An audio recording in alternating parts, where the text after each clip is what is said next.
Hello मेरे प्यारे बच्चों, बहुत बहुत स्वागत है आप सभी का आपके अपने यूट्यूब चैनल स्पाइस स्टडी पर। सो माय डियर स्टूडेंट, कैसे हो? उम्मीद है बहुत अच्छे होंगे, स्वस्थ होंगे, मस्त होंगे, जबरदस्त होंगे। तो चलिए बिना किसी देरी के आज हम इस टॉपिक में सीधी सीधी शुरुआत करते हैं। जैसा कि आप थंबनेल में देख चुके हैं, प्रॉफिट एंड लॉस चल रहा है चैप्टर, और उसमें आज हमने चैप्टर नंबर 2 लिया है, अर्थात वीडियो नंबर 2 है। इसमें पहले पहले वीडियो में जो थी केवल हमने बेसिक को समझाया था कि सीपी क्या होता है, एसपी क्या होता है, लॉस प्रॉफिट लॉस एंड क्या होता है, प्रॉफिट लॉस होता है, और प्रॉफिट लॉस और आपके मतलब एमपी होता है, डिस्काउंट होता है, यानी कि बहुत कुछ समझाया था। तो ये बिना किसी देरी के सीधे सीधे प्यारे बच्चों इसकी हम शुरुआत करते हैं। इसमें देख रहे होंगे जैसे कि मैंने क्वेश्चन लिए हैं, क्वेश्चन को बहुत बेसिक से लिया है क्योंकि पहले ही वीडियो है सवाल से रिलेटेड, तो मैं बहुत इजी सवाल लूंगा क्योंकि मैं नहीं चाहता कोई भी बच्चा परेशान रहे किसी भी तरीके से। तो चलिए पहले सवाल आसान से लेते हैं, क्वेश्चन पढ़ते हैं। ये लिख रहा है, एक वस्तु को 1920 रुपए में बेचने पर दुकानदार को 4% की हानि होती है, तो वस्तु का क्रय मूल्य कितना होगा? इतना सिंपल क्वेश्चन है, हद से ज्यादा सिंपल है। अगर आपने बेसिक को मेरे समझा होगा तो बहुत आसानी से क्वेश्चन इसको कर लोगे। देखिए, इतने रुपए बेचने पर उसे हानि हो रही है, 4% की हानि। भाई 100 रुपए की कोई वस्तु, उससे 4 रुपए घट गए, 100 रुपए में उसे 4 रुपए घट गए। तो मैंने बताया था जब कोई वस्तु, किसी वस्तु को किसी कम में बेचते हैं तो हानि होती है, अगर ज्यादा में बेचते हैं तो उससे लाभ होता है। तो उससे हानि हो गई इसमें। अब चार कितनी हो गई? 4% का मतलब है 100 में उसे 4 रुपए घट गए। तो कितने की बेची होगी? उसने बेची होगी 96 की। कितनी?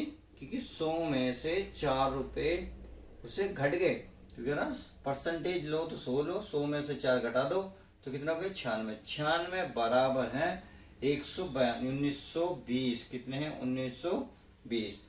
अब कह रहा है तो वस्तु का क्रय मूल्य, वस्तु का क्रय मूल्य यानी कि हमने क्या माना स्टार्टिंग में? भाई हमने कह रहा हम 100 मान के चलो, तो 100 मान के क्रय मूल्य हो गया, बस 100 बराबर बुझ रहा, तो 100 बराबर निकाल लो 1920 बटे 96 गुणा 100।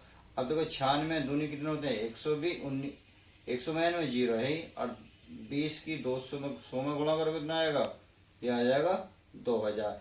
इस तरीके से बहुत छोटा क्वेश्चन मैंने पहली वीडियो में लिया है, पहला ही सवाल इसलिए लिया है ताकि बच्चों हर एक क्वेश्चन समझ में आ जाए। तो चलिए पहला ही क्वेश्चन था, समझ में आ गया होगा। अब क्वेश्चन नंबर 2 देखते हैं। देखिए क्वेश्चन नंबर 2 को बहुत आसानी से मिटा दूं, जल्दी से मिटा देता हूं। अब क्वेश्चन नंबर 2 देखेंगे। एक दुकानदार एक वस्तु को 5280 रुपए में बेचता है और 12% की हानि प्राप्त करता है, यानी कि बेचने के बाद उसे हानि हो गई। कितनी हो गई? 12% की हानि थी। यदि वह वस्तु से 12% का लाभ कमाना चाहता हो तो वस्तु का विक्रय मूल्य ज्ञात करो। बहुत सिंपल क्वेश्चन, इससे सिंपल क्वेश्चन तो शायद है भी नहीं। क्या है भी नहीं? क्या वजह है? देखिए, यहाँ से 12% की हानि हुई और यहाँ से 12% का क्या लाभ कमाना चाह रहा है, तो बहुत सिंपल है। पहले देखो 12% बराबर, यानी कि 100 में से 12 रुपए घट गए तो कितने बचेंगे? 88। कितने बचेंगे? 88। अरे 88% ही बराबर कितना है?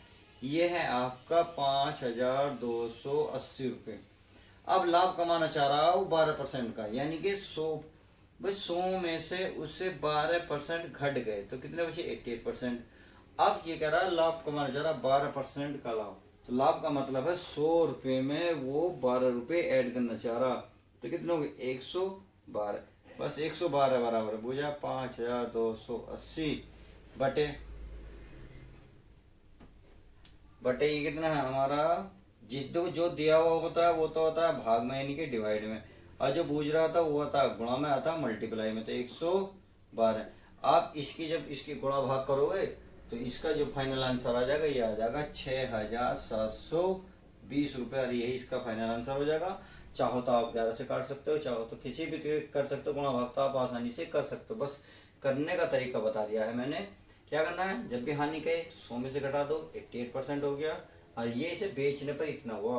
अच्छा, अब लाभ कमाना चाहता है 12%, तो 12% का लाभ कमाना चाहता है तो 12% कर दो, 100 में 12 जोड़ो 112, बस आंसर निकाल दो, फाइनल आपका आंसर आ जाएगा। देखो ये क्वेश्चन हो गया समझ में। चलिए मैं इसको रफ कर देता हूँ। अब क्वेश्चन नंबर चलते हैं तीसरा। क्वेश्चन नंबर तीसरा वेरी मोस्ट इंपोर्टेंट क्वेश्चन है, इसको मैं समझता हूँ। अब इसको मैं बता देता हूँ। देखिए एक वस्तु को 1540 में बेचने पर एक दुकानदार को 8.33% की हानि प्राप्त करता है, तो 28.57% लाभ कमाने के लिए उसको किसी कितने दाम पर बेचना होगा। ये क्वेश्चन बिल्कुल सेम क्वेश्चन नंबर 2 की तरह है, बट इसमें थोड़ी सी प्रॉब्लम ये है, जो इसमें जो वैल्यू दी है परसेंट हानि वाली, हानि या लाभ वाली, तो इसमें क्या है, इसमें पॉइंटों में दिया, क्या दिया है, पॉइंटों में। इसलिए मैंने इस क्वेश्चन को इसलिए लिया है ताकि ये क्वेश्चन अच्छे समझ में आ जाए। क्यों? क्योंकि ये क्वेश्चन तो बहुत ईजी था, ये तो 100% 100 पे निकल गया। परंतु जब ऐसी कंडीशन में बन जाए, पॉइंट वाले सवाल बन जाए, क्योंकि आजकल सवाल का ट्रेंड यही है, क्योंकि ये तो सिंपल क्वेश्चन नहीं तो कोई भी कर लेगा, परंतु ये क्वेश्चन थोड़े टफ हो जाते हैं। तो ऐसे क्वेश्चन में करना कुछ नहीं है, केवल इसकी फ्रैक्शन वैल्यू निकालो और उसके एलसीएम लो और सवाल हल हो गया। तो देखिए सवाल हल करने का तरीका देख लेते हैं। अब इसकी फ्रैक्शन वैल्यू निकाल लेते हैं, किसकी, इसके 8 पॉइंट, भाई इसकी कितनी है, ये है 8.33 की जो फ्रैक्शन वैल्यू कितनी आएगी, ये आएगी आपकी इसमें, यानी कि 1/12 कितनी आएगी, 1/12। अगर मैं इसकी देखता हूँ 28.57, तो ये आता है 28.57% की आती है, 2/7 कितनी आती है, 2/7। अब इस पे क्या हो रहा है मेरे प्यारे बच्चों, हानि, तो इसके हानि को एरो लगा दो नीचे, और इस पे क्या करना चाहता हूँ, लाभ। लाभ का मतलब है इसे प्रॉफिट कमा दो, प्रॉफिट कमा दो ऊपर की ओर, बस। अब आप मुझे खुद बताएं, 12 और 7 का जो एलसीएम आएगा वो कितना आएगा, ये आएगा आपका सीपी बराबर बन जाएगा 84। कितना आएगा, 84। इसका एलसीएम लेके देख लो, अगर नहीं यकीन आ रहा तो देखिए 12 सत्ते ऐसे कटेंगे, किससे कटेगा, तो 12 सत्ते यानी कि आपस में इनकी गुणा होगी, 12 सत्ते हो जाएगा 84। अब 84 तो आ गया, तो 1/12 क्या है, हानि है, 1/12, तो 84 का 1/12 हानि निकालो, यानी कि 84 गुणा 1/12, 12 सत्ते 84। तो इसका मतलब ये हुआ 12 में 84 रुपये में अगर कोई वस्तु बेची है तो उसमें 7 रुपये का घाटा हो गया, तो 84 में 7 रुपये घटाओ, कितना बचेगा, ये बचेगा 77। कितना बचेगा प्यारे बच्चों, 77। मैं ये क्वेश्चन इसलिए करा रहा हूँ ताकि प्यारे बच्चों ये जो फ्रैक्शन वैल्यू, जो पॉइंट वाले सवाल है, ये आपको समझ में आ जाए। नहीं तो ये ऐसे भी हो सकता था, परंतु अगर यहाँ 100 मानोगे तो यहाँ आपको दिक्कत बहुत ज्यादा हो जाएगी। अब ये तो आ गई 77। अब यहाँ अगर आप प्रॉफिट है 2/7 का, यानी कि 84 का 84 गुणा 2/7, 7 से काटेंगे 12, 12 दूनी 24, 24 का प्रॉफिट हो गया, 24 का क्या हो गया, प्रॉफिट। तो चलिए इसमें 84 में 24 जोड़ दो, 84 में 24 जोड़ोगे तो ये हो गया आपका 108। कितना हो गया, 108, बस 108। अब बूझ क्या रहा हो, ये बूझ रहा है आपका, ये 1540 रुपए बेचने पे एक दुकानदार को इतने परसेंट की हानि हुई है, यानी कि 77 बराबर हानि हुई है, कितना, 1540, कितना 1540 रुपए का। आज चाह कितना रहा वो, चाह तो 160 पे रहा है, भाई लागत मूल्य यही तो है कि किसी कितने कितने रुपए में बेचें, तो बस बेच तो कितने हैं, 108 रुपए, क्योंकि खरीद बेचा तो नहीं यहाँ है कि उसे घाटा हो गया। अब बेच रहा हो चारा 108 का, तो 108 पे निकाल दो, 108 बराबर 1540 गुणा 77 गुणा 108। अब इसकी गुणा भाग करोगे तो आप देख रहे होंगे ये इसका डबल है, किसका, 77 का डबल है, तो मैं इसे काट दूं, 77 दूनी ये हो गया, और ये हो गया 200, यानी कि 216, कितना हो गया, 216, एक जीरो, 2160 रुपये इसका आंसर आ जाएगा। पॉइंट वाला सवाल आप समझ में आया। अगर यहाँ पॉइंट ना होता, सीधे सीधा होता तो हम 100 पे कर देते। ध्यान रखना, जब आप बच्चों, प्यारे बच्चों, सीधे सीधा होता है तो 100 पे आसानी से हल हो जाता है, परंतु जैसे ही दशमलव वाला सवाल बन जाता है तो सवाल जो है 100 पे टफ बन जाता है। तो ऐसी कंडीशन में आप सिर्फ आप एलसीएम लो और एलसीएम से आसानी से कर दो, जैसे कि मैंने यहाँ करा है। इसको पहले तोड़ा, 8.33 का जो फ्रैक्शन बनेगा 1/12, अब 28.57 के क्या बनेगा, 2/7। देखो ये कैसे निकाले, ये मैं आपको प्रतिशत चैप्टर में बता चुका हूँ अच्छे से। अब यहाँ से हानि हुई है, हानि का मतलब डाउन लगा दिया है, यहाँ से लाभ कमाना चाह रहा था, यहाँ मैंने एरो ऊपर लगा दिया। 12 और 7 का एलसीएम कितना है, 84 हो गया, सीपी भी 1/12 है, तो 1/12 84 का होता 77, क्योंकि डाउन जा रहा तो 7 क्या करो, कम कर दो। अब इसमें प्लस, क्योंकि ये इसमें प्लस है तो 84 का कितना बचे, 84 का 2/7 होता है 24, 24 जोड़ोगे 84 में तो 108। अब देखो ये स्टार्टिंग में बेचना चाह रहा है, ये बेच रहा है, देखो इनने बेचने से हानि ये तो हुई, तो स्टार्टिंग में तो 77, यानी कि कोई वस्तु खरीदी तो उसने 84 रुपए की, बेच कितने में दी उसने 77 में, अब बेचना चाह रहा हूँ 108 में, बस 77 बराबर 1540, 108 बराबर निकाल दो, तो ये 5 काट फिट का आपका आंसर आ जाएगा। तो इस तरीके से क्वेश्चन नंबर हमने कौन था 3 भी कवर करा। अब चलिए मैं इसको रफ कर देता हूँ, आपको समझ में आ गया होगा, इसको रफ हो गया। तो चलिए अगला क्वेश्चन, अगला क्वेश्चन इससे भी अलग है। इससे क्वेश्चन अलग क्यों है, क्योंकि इस तरीके का क्वेश्चन बहुत ज्यादा पेपर में देखा गया। देखिए क्वेश्चन नंबर 4, एक दुकानदार एक वस्तु को 18% लाभ पर बेचता है, यदि वह उसको न लाभ न हानि पर बेचे तो उसको 99 रुपए कम प्राप्त होते हैं, तो वस्तु की लागत मूल्य क्या। बहुत सिंपल क्वेश्चन है, इससे ज्यादा सिंपल क्वेश्चन तो है भी नहीं। ये करा 18% का लाभ, यानी कि 100 की वस्तु में 18% का लाभ, तो इसका मतलब 118 हो गया, सही है। यदि वह उसको न लाभ और न हानि पर बेचे, यानी कि न लाभ न हानि, यानी कि 100 रुपये मान लो, अबे जितने के लाभ उतने के बेच 100 रुपये, क्योंकि हमने 100 इसमें माने हैं तो 100 इसमें मानो, बस। अब उसको 99 रुपये कम प्राप्त होता है, इनके देखो ये अंतर दिया है डिफरेंट, यानी कि 99 रुपये। अब यहाँ हम देखेंगे डिफरेंट कितना है, यहाँ कितना 118 का 100 कितना 18, 18 बराबर है 99, 18 बराबर 99। तो अगर वस्तु की लागत मूल्य क्या होगी, तो वस्तु की लागत मूल्य वही हमने क्या मानने का 100, 100 बराबर गुजरा, बहुत सिंपल है 99 बटे 18 गुणा 100, 9 से काट ले,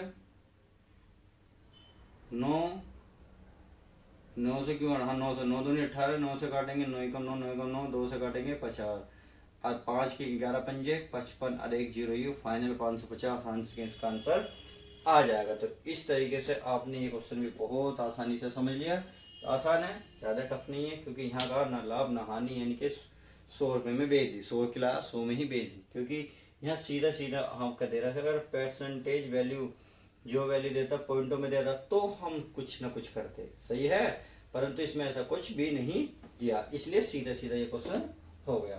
अब नेक्स्ट क्वेश्चन, क्वेश्चन नंबर 5, ये कह रहा है 5वां, देखिए पोस्ट क्वेश्चन नंबर 5वां बहुत टफ है, बहुत इजी है, बहुत आसान है, ज्यादा बड़ी बात नहीं है।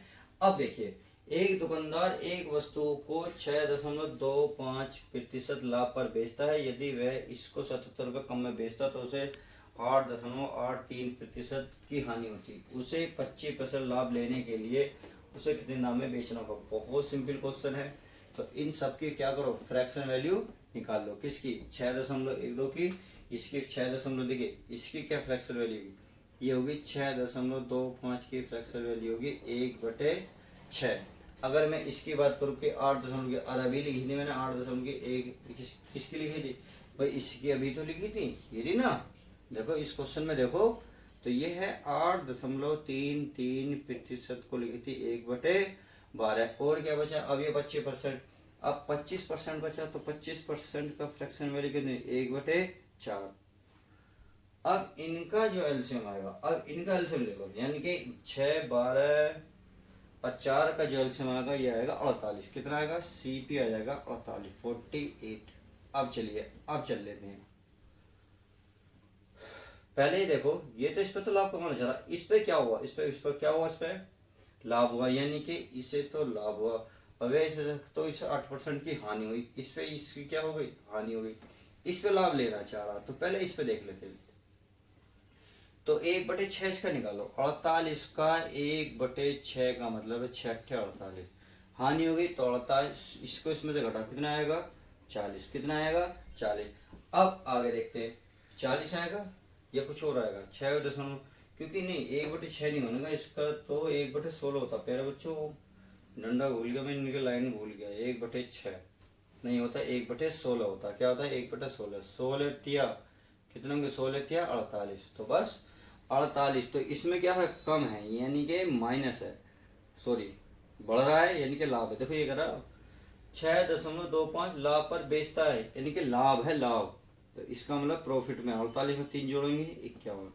आगे चलो वह इसको 77 रुपये कम बेचता है तो उसे 18% की हानि होती है। तो पहले हानि तो देखो कितनी हुई, 8.33 का मतलब है 1/12, 1/12 48 का 1/12 निकाल लो, 48 का 1/12 चौक 48, यानी कि इसको इसमें से घटाओ भाई, 48 में 4 की हानि होगी, 4 की हानि होगी तो कितना हो गया 44, कितना हो गया 44। अब इसका अंतर देखो, इसके अंतर के बराबर तो बेकार ही नहीं, ये रहा 70 रुपये बेचने पर उसे हानि हुई है। तो पहले 51 का था, बेच दी उसने कितने 44, कितने रुपए कम में बेची, तो ये बेची 7, और 7 बराबर है 77, कितना है 7 बराबर 77। बस अब इसी ये कह रहा है 25% का लाभ वे कमाना चाह रहा, 25% का लाभ का मतलब है 1/4। तो इसमें 48 में 1/4 का मतलब है 4 से काटेंगे 12, तो 48 में 12 जोड़ोगे भाई, 48 प्लस 12 कितना हो गया, ये हो गया 60, तो 60 बराबर करना चाह रहा, तो 77/60 इसका पता है, भागमान है, इसका निकालना है तो इसकी गुण आएगी, बस इससे काट लो, कितनी बार कटेगा 11, 11 6 660, इसका फाइनल आंसर आ जाएगा। तो इस तरीके से क्वेश्चन 5 भी बहुत अच्छे समझ में आ गया होगा। तो उम्मीद है मेरे द्वारा वीडियो समझ में आई होगी, बहुत अच्छा लगा होगा तो वीडियो को लाइक करना ना भूलिए। तो चलिए मिलते हैं किसी और नेक्स्ट वीडियो में, जब तक के लिए good bye, take care, love you, हाँ जय हिंद भारत।